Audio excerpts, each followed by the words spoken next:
और ऑपरेशन सिंदूर के बाद पाकिस्तान जहां एक और सीज फायर की बात कर रहा है, वहीं दूसरी ओर उसने सोशल मीडिया और अंतर्राष्ट्रीय प्लेटफॉर्मों पर एक नया मोर्चा खोल दिया है, जो है इंफॉर्मेशन वॉर। पाकिस्तान ये दावा कर रहा है कि भारत के कई राफेल और अन्य लड़ाकू विमान मार गिराए गए हैं, जबकि अब तक कोई ठोस सबूत या जमीनी प्रमाण सामने नहीं आए हैं। अमेरिका के जाने माने खुफिया विशेषज्ञ और लेखक रयान मैकबेथ का कहना है कि पाकिस्तान झूठ को फैलाने के लिए हमास और चीन की स्टाइल में काम कर रहा है। वो सोशल मीडिया, सेलफोन वीडियो और फर्जी इमेज का इस्तेमाल कर फेक नैरेटिव गढ़ रहा है। उन्होंने MiG-21 के मलबे की तस्वीर को उदाहरण के तौर पर बताया, जिसे भारत के राफेल के मलबे की तरह प्रचारित किया गया, जबकि भारत अब MiG-21 का इस्तेमाल सीमित रूप से करता है। इससे साफ है कि पाकिस्तान फेक इमेज और सोशल इंजीनियरिंग से अपनी हार को छिपाने की कोशिश कर रहा है। भारत में कुछ भी छिपा रहना असंभव। Macbeth Ryan. मैकबेथ ने कहा कि भारत एक लोकतांत्रिक राष्ट्र है। यहाँ हर सैन्य संसाधन का सार्वजनिक लेखा जोखा होता है।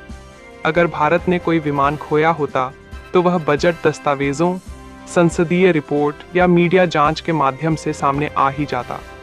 उन्होंने आगे कहा कि अगर भारत ने कोई राफेल या सुखोई खोया होता तो उनके रखरखाव और स्पेयर पार्ट्स में कमी आने पर वह फैक्ट सार्वजनिक हो जाता।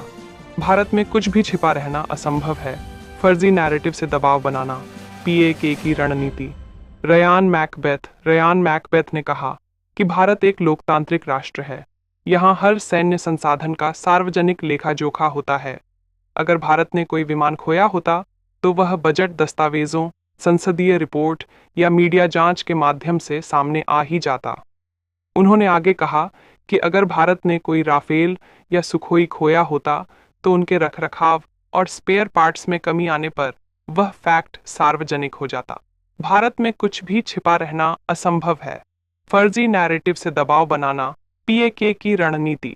Ryan Macbeth. पाकिस्तान की सूचना रणनीति में दो मुख्य उद्देश्य स्पष्ट हैं।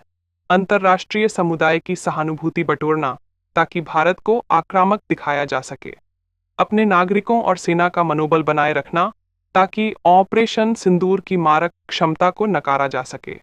इन दोनों उद्देश्यों के लिए Pakistan AAMPR air asset management and protection radar और फर्जी गिराए गए विमानों की कहानियों का सहारा ले रहा है। भारत को कैसे जवाब देना चाहिए?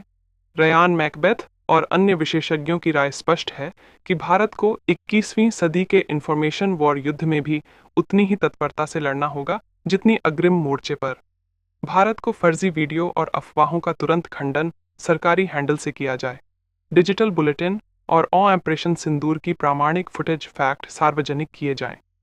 भारत विश्वसनीय अंतर्राष्ट्रीय पत्रकारों को जमीनी स्थिति दिखाने के लिए आमंत्रित करे। Please subscribe my YouTube channel.